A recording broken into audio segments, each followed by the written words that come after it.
Welcome to Praveen updates. మన తెలంగాణ రాష్ట్ర వ్యాప్తంగా ఎవరైతే మనకు రైతులు ఉన్నారో వారందరికీ కూడా తెలంగాణ సీఎం రేవంత్ రెడ్డి గారు ఊహించని ప్రకటన అయితే చేశారండి. ఇక ఎన్నికల మేనిఫెస్టోలో ఏదైతే రైతు రుణమాఫీ కింద 2 లక్షల రూపాయల రుణమాఫీ చేస్తామని ప్రకటించినటువంటి నేపథ్యంలో రైతు రుణమాఫీకి సంబంధించి విధి విధానాలు అయితే ఖరారు చేశారండి. ఇక ఈ రైతులకు మాత్రమే రైతు రుణమాఫీ కింద 2 లక్షల రూపాయల రుణమాఫీ చేస్తామని కూడా ప్రకటించడం జరిగింది. ఇక ఖరారు చేసినటువంటి అర్హతలు ఏంటి, ఏ రైతులకు రైతు రుణమాఫీ చేస్తున్నారు ఏంటి అనే వివరాలన్నీ కూడా తెలియజేస్తాను. దయచేసి వీడియో చూస్తున్న ప్రతి ఒక్కరు కూడా ముందుగా వీడియోను లైక్ చేసేయండి. చాలామంది చూస్తున్నారు కానీ లైక్ చేయట్లేదు. అలాగే తెలిసిన వాళ్ళందరికీ కూడా వీడియోను షేర్ చేయండి.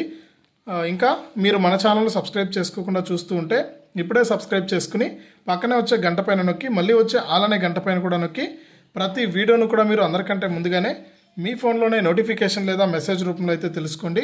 ఇక లేట్ చేయకుండా మనం వివరాల్లోకి వెళ్తే, మన తెలంగాణ రాష్ట్ర వ్యాప్తంగా ఎవరైతే రైతులు ఉన్నారో వారందరికీ కూడా తెలంగాణ సీఎం రేవంత్ రెడ్డి గారు ఎన్నికల మేనిఫెస్టోలో 2 లక్షల రూపాయల రుణమాఫీ చేస్తామని, అలాగే విడతల వారీగా కాకుండా ఒకేసారి 2 లక్షల రూపాయల రుణమాఫీని చేస్తామని కూడా చెప్పడం జరిగింది.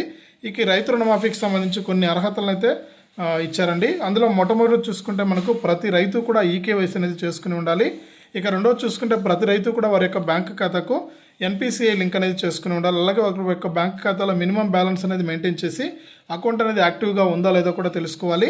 ఇక మూడో అర్హత చూసుకుంటే ప్రతి రైతు కూడా డిసెంబర్ 7, 2023 నాటికి 2 లక్షల రూపాయల రుణాలను అయితే తీసుకుని ఉండాలి. ఇక నాలుగోది చూసుకుంటే ఖచ్చితంగా ప్రతి రైతు కూడా సక్రమంగా బ్యాంకులకు కిస్తీలు అనేవి చెల్లించి ఉండాలి. ఈ అర్హతలన్నీ ఉన్నవారికి మాత్రమే రైతు రుణమాఫీ వర్తిస్తుందని, ఈ రైతు రుణమాఫీకి సంబంధించి ఇప్పటికే బ్యాంకులతో మాట్లాడుతున్నామని, ఇక అన్నీ కూడా పూర్తయిన వెంటనే కూడా రైతు రుణమాఫీ ప్రకటన అయితే చేస్తామని కూడా సీఎం రేవంత్ రెడ్డి గారు అయితే చెప్పారు. ఇలాంటి మరెన్నో అప్డేట్స్ కోసం మన ఛానల్ను సబ్స్క్రైబ్ చేసుకుని పక్కనే వచ్చే గంట పైన నొక్కి మళ్ళీ వచ్చే ఆలనే గంట పైన నొక్కండి. వీడియోను లైక్ చేయడం మాత్రం మర్చిపోవద్దు.